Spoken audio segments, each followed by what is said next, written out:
Morning প্রাইমের শুরুতে যে বড় খবরের দিকে নজর রাখবো, রূপহীহাটের ভকতগাঁওয়ে প্রশাসনের উচ্ছেদ অভিযান। প্রায় 40 বিঘা জমিতে চলছে প্রশাসনের বুলডোজার। দখলমুক্ত হবে রূপহীহাটের ভকতগাঁও নামের সেই এলাকা। প্রায় 50 বছর ধরে সরকারি জমি দখল করে রেখেছিলেন বেদখলকারীরা। অবশেষে প্রশাসনের হস্তক্ষেপে উন্মুক্ত হচ্ছে সরকারি জমি। সকাল থেকে শুরু হয়েছে উচ্ছেদ অভিযান। সেই ছবি দেখানো হচ্ছে, যেখানে প্রায় কয়েকশো পুলিশ কর্মকর্তারা উপস্থিত রয়েছেন। তাদের উপস্থিতিতে জেসিবির সহায়তায়, বুলডোজারের সহায়তায় কিন্তু শান্তিপূর্ণভাবে সেখানে ইতিমধ্যেই উচ্ছেদ চলছে বলে প্রাথমিক সূত্রে খবর। জানবো বিস্তারিত, আমাদের সঙ্গে জুড়ে গিয়েছে প্রতিনিধি মুকশিদুল।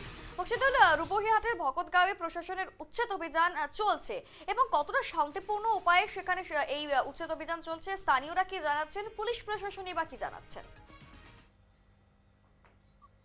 রূপহীহাটে যে বখতগাঁও ছিল যে এলাকা, সেই এলাকায় দেখা যাচ্ছে যে প্রশাসনের সকাল থেকে উচ্ছেদের চালাচ্ছে প্রশাসনে, আর প্রশাসনে যে উচ্ছেদ চালাচ্ছে কিন্তু শান্তিপূর্ণ ভাবে উচ্ছেদ চলছে। যদি এখন ধরে কোনো হুলস্থুল বা কোনো পরিস্থিতি কোনো বিভাজন হচ্ছে না, যেহেতু এখন বর্তমান যে উচ্ছেদ চলছে সেই উচ্ছেদ শান্তিপূর্ণ ভাবে চলছে। আর দেখা যাচ্ছে যে প্রশাসনের যে সকাল থেকে যে প্রশাসনের যে বুলডোজার আসলে প্রায় 38 বিঘা জমিতে এখন দেখা যাচ্ছে প্রশাসনের যে বুলডোজার চালাচ্ছে, আর সেই বুলডোজারে প্রায় 100টা পরিয়াল ছিল সেই বেদখলকারীরা যে জমি দখল করে রাখছিল, আর সেই 100টা পরিয়ালকে আজকে প্রশাসনে বুলডোজার চলে উচ্ছেদ চালাচ্ছে। আর দেখা যাচ্ছে যে রূপহীহাটে যে 38 বিঘা ভূমি ছিল, আর সেই ভূমি আজকে বেদখল কাছ থেকে মুক্ত করবে প্রশাসনে। আর ইতিমধ্যে প্রশাসনের যে বুলডোজার চালাচ্ছে, আমি সেই আমার পিছন দিকে দেখতে পাচ্ছি যে আজকে দেখা যাচ্ছে যে আরো প্রায় 200টা গড়ে নোটিশ জারি করছে প্রশাসনে। আর একটা স্কুল, সরকারি স্কুল ছিল, সেই স্কুলেতেও আজকে নোটিশ জারি করছে প্রশাসনে। দেখা যাচ্ছে যে এখানে একটা প্রায় 30 বছর পুরোনো মসজিদও ছিল, সেই মসজিদেও আজকে প্রশাসনে নোটিশ জারি করছে। আর সেই নোটিশ জারি করার পরে ওদেরকে 8 তারিখ 14 তারিখে প্রশাসনের ডাকছে, যে রাজচক্র ছিল সামগ্রী, সেই সামগ্রী ডাকছে। আর সেখানে গিয়ে ওদেরকে নোটিশ তন্ন তন্ন করে চেক করবে প্রশাসনে। আর সেই প্রশাসন চেক করার পরে ইতিমধ্যে আছে রূপহীহাটে প্রায় 339 বিঘা বেদখলকারী কবলে আছে। সেটা হচ্ছে রূপহীহাটের কছারিগাঁও বেলুগুড়ি নামে একটি এলাকা আছে, সেই এলাকা কিন্তু এখন বর্তমানে 38 বিঘা যে এলাকা বকতগাঁও ছিল, সেই বকতগাঁও 38 বিঘা জমি প্রশাসনে উচ্ছেদ চালাচ্ছে। আর সেই উচ্ছেদে শান্তিপূর্ণ ভাবে উচ্ছেদ চলছে, কিন্তু প্রশাসনে কোনো এই বিষয়ে কোনো বক্তব্য করেননি বা কিছু মন্তব্য দেয়নি। কিন্তু প্রশাসনের বলছেন একদমই, আমরা সেই ছবি দেখতে চাইবো, নিউজ লাইভ বাংলার দর্শকদের দেখাতে চাইবো ঠিক কিভাবে সেখানে উচ্ছেদ অভিযান চলছে। যদি তুমি সেই চিত্র সাময়িকভাবে তুলে ধরো।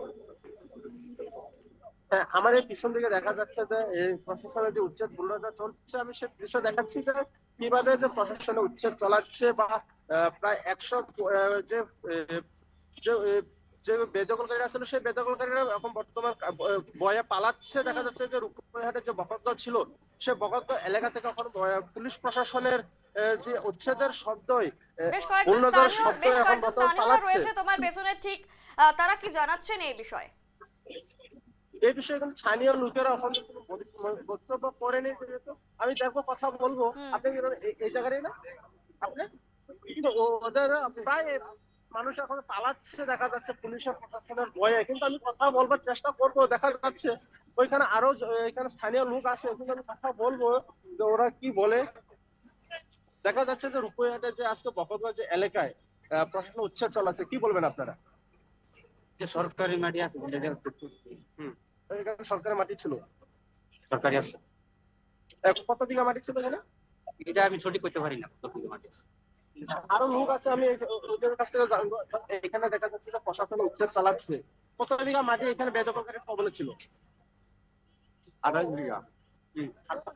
28 বিঘা। 28 বিঘা মাটি সরকারি আছে।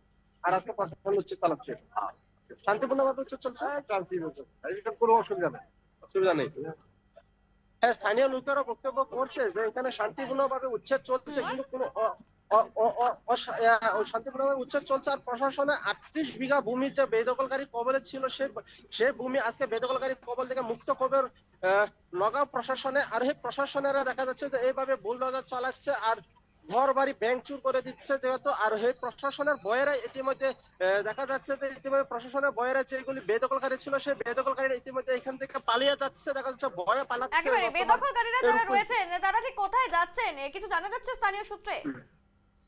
না না, এই বেদখলকারীরা কোথায় যাচ্ছে সেগুলো সঠিকভাবে আমি তথ্য এখন জোগাড় করতে পারিনি। যদি কিন্তু বেদখলকারীরা কোথায় থেকে আসছিল বা কই থেকে এখানে এসে বসবাস করছিল, কিন্তু সেগুলো এখন ধরে কোনো পরিচয় উদ্ধার হয়নি। যদি আমি তথাপি মানে এখানে আরো লোক আসে, কিন্তু বেদখলকারীরা লোক এখানে আসে না সেটা আমি বলতে পারছি না, কিন্তু তথাপি আমি কথাবার্তার জন্য চেষ্টা করবো। এখানে অনেক স্থানীয় লোক আছে। আচ্ছা, এখানে যেহেতু সরকারি জমি প্রায় 80 জমি আছে, কি বলবেন? এই এখানে স্থানীয় লোক আছে, দেখা যাচ্ছে যে এখানে সরকারের ওয়েলকাম জানালাম, তাহলে ওরা খাওয়া নিয়ে মানুষগুলা বহু ধরনের লোকাল মানুষ কোনো নদীতে আমরা যাবার পারি না, গরু কাঁদ পারি না, নিজে কাঁদ পারি না, মাছ টাছ মারা পারি না, প্রতিদিন মুক্ত হয়েছে, এলে ভালো পাইছি আমরা, সরকারের ওয়েলকাম জানাচ্ছি। আসামের মুখ্যমন্ত্রীকে কি বলবেন? ধন্যবাদ মুখ্যমন্ত্রী, এইরকম সরকারি মাটি বেদখল মুক্ত হইতে লাগে। কত বিঘা মাটি ছিল এখানে বেদখল? 38 বিঘা। 38 বিঘা। তাহলে এগুলি লোক কোথা থেকে আসছিল সেটা এটা নদী ভাঙা শুনছি আমরা, নদী গড়া খাওয়া নিয়ে নদী ভাঙা, মায়াং, মুরাবাড়ি, গালাহরিঘাট এইসব জায়গার মানুষ। আমার কোনো রিলেটিভ না, কি হিসেবে বললেও আমরা করতে পারি না। ওই এলাকার মানুষ কম ছিল না? আমি লোকাল 2% 3% আর 95% 6% বাইরে মানুষ। হ্যাঁ, আমি দেখাচ্ছি যে রূপইহাটে যে বহরগঞ্জ ছিল, যে এলাকায় ছিল, এখানে স্থানীয় বাসিন্দারা বলছে যে ওইখান থেকে প্রায়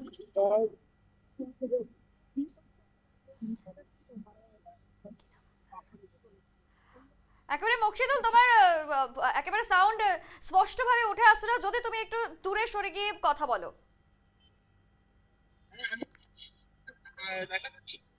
স্থানীয় মানুষ 5% স্থানীয় মানুষ ছিল এখানে বেদখল করে, আর বাকিগুলো যেগুলো অন্য জেলা থেকে এসে এখানে বসবাস করছিল, কিন্তু বেদখল করছিল 38 বিঘা জমি। আর প্রশাসনের সেই এখানে যে স্থানীয় লোক আছিল, মানুষ ছিল, ওরা যেভাবে বলছিল যে ওখানে অন্য জেলা থেকে মানুষ এসে এখানে বসবাস করছে, আর সেই মাটি ওরা বেদখল করছিল, আর সে বেদখল মুক্ত করছে আজকে প্রশাসন। আর তার জন্য অসমের মুখ্যমন্ত্রীকে ধন্যবাদ জানাচ্ছে যে বেদখল মুক্ত করার জন্য, যে 38 বিঘা জমি যে বেদখল মুক্ত হচ্ছে রূপইহাটে। একদমই অসংখ্য ধন্যবাদ মকসিদুল, খুব শান্তিপূর্ণভাবে সেখানে কিন্তু উচ্ছেদ অভিযান চলছে এবং যারা স্থানীয় বাসিন্দারা রয়েছেন তারা কিন্তু মুখ্যমন্ত্রীকে ধন্যবাদ জানাচ্ছেন, সাধুবাদ জানাচ্ছেন তার এই উদ্যোগের জন্য। কেননা ঠিক 50 বছর ধরে কিন্তু অনুপ্রবেশকারীরা, বেদখলকারীরা এভাবেই ভিটেমাটি দখল করে রেখেছিল, সরকারি জমি দখল করে রেখেছিল এবং শান্তিপূর্ণভাবে সেখানে উচ্ছেদ অভিযান চলায় আশেপাশে যারা স্থানীয়রা রয়েছেন তারাও কিন্তু সেই চিত্র চাক্ষুষ করতে এসেছেন।